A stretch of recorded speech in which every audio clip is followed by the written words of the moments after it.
السلام علیکم 9 کلاس۔ جو ٹاپک آج ہم لوگ پڑھیں گے وہ ہے علامہ محمد اقبال کا خطبہ الہ آباد 1930۔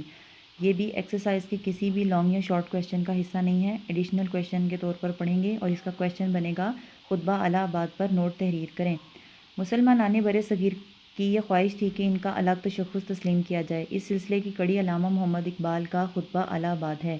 مسلمان یہ برداشت نہیں کر سکتے تھے کہ ان کے مذہبی، سیاسی اور معاشرتی حقوق کو سلب کر لیا جائے، لہٰذا مسلمانوں نے اپنے لیے الگ ملک کا مطالبہ کر دیا، جس کو علامہ محمد اقبال رحمۃ اللہ علیہ نے اپنے خطبے میں اس طرح پیش کیا: میری خواہش ہے کہ پنجاب، سرحد، سندھ اور بلوچستان کو ملا کر ایک ریاست بنا دی جائے، خواہ ہندوستان برطانوی سلطنت کے اندر رہ کر یا باہر رہ کر آزادی حاصل کرے۔ مجھے شمال مغربی مسلم ریاست کا قیام کم از کم شمال مغربی علاقوں کے مسلمانوں کا مقدر نظر آتا ہے۔ قائد اعظم کی خواہش تھی کہ مسلمان برِ صغیر میں ایک قوت بن کر ابھریں۔ علامہ محمد اقبال نے اس تصور کو آگے بڑھاتے ہوئے خطبہ الہ آباد میں الگ ریاست کا تصور دیا۔ 1933 میں چودھری رحمت علی نے علامہ محمد اقبال کے اس تصور کو پاکستان کا نام دیا۔ قائد اعظم نے 1934 میں مسلم لیگ کی باغ ڈور سنبھالی اور مسلمانوں کے سیاسی استحکام کے لیے اس جماعت کو مضبوط اور فعال بنایا۔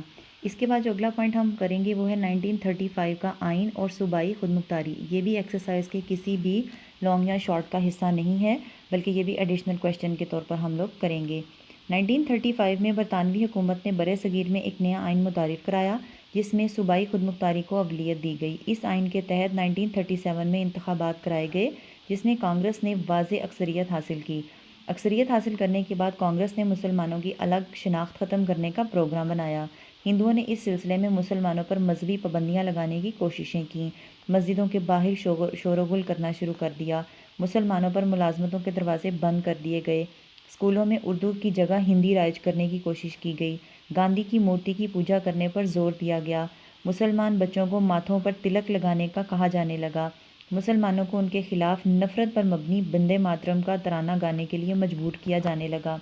تو آخری جو 2.5 لائن آپ کو نظر آ رہی ہے اسٹوڈنٹس، یہ ہم لوگ اس کی ہیڈنگ لکھیں گے کہ مسلمانوں کا رد عمل، یعنی یہ جو اوپر ہم لوگوں نے پیراگراف میں پڑھا کہ ان کے جو اقدامات تھے ہندوؤں کے، اس کے جواب میں مسلمانوں کا رد عمل کیا تھا۔ اس رویے کے دیکھتے ہوئے مسلمانوں میں الگ ملک کے مطالبے کا جذبہ اور بڑھ گیا۔ 1938 میں پٹنہ کے مقام پر مسلم لیگ کے سالانہ اجلاس میں محمد علی جناح کو قائد اعظم کا لقب دیا گیا۔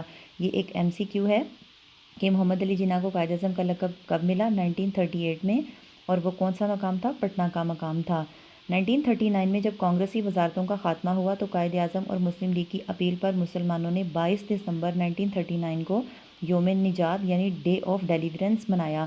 اور یہاں اگر یہ شارٹ کویشچن پوچھا جائے کہ یوم نجات کب اور کیوں منایا، تو اس کا جواب یہ ہوگا کہ 1939 میں کانگریسی وزارتوں کے خاتمے پر 22 دسمبر 1939 کو یوم نجات منایا گیا۔ تو یہاں ہمارے یہ دونوں شارٹ کویشچن جو ایکسٹرا شارٹ کویشچن تھے وہ ہم لوگوں نے کمپلیٹ کر لیے۔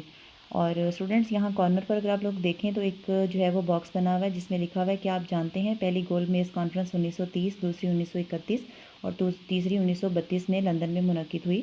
تو یہ بھی MCQ ہے، اس کو بھی آپ لوگوں نے یاد کر لینا ہے، یہ بھی امپورٹنٹ ہوتے ہیں۔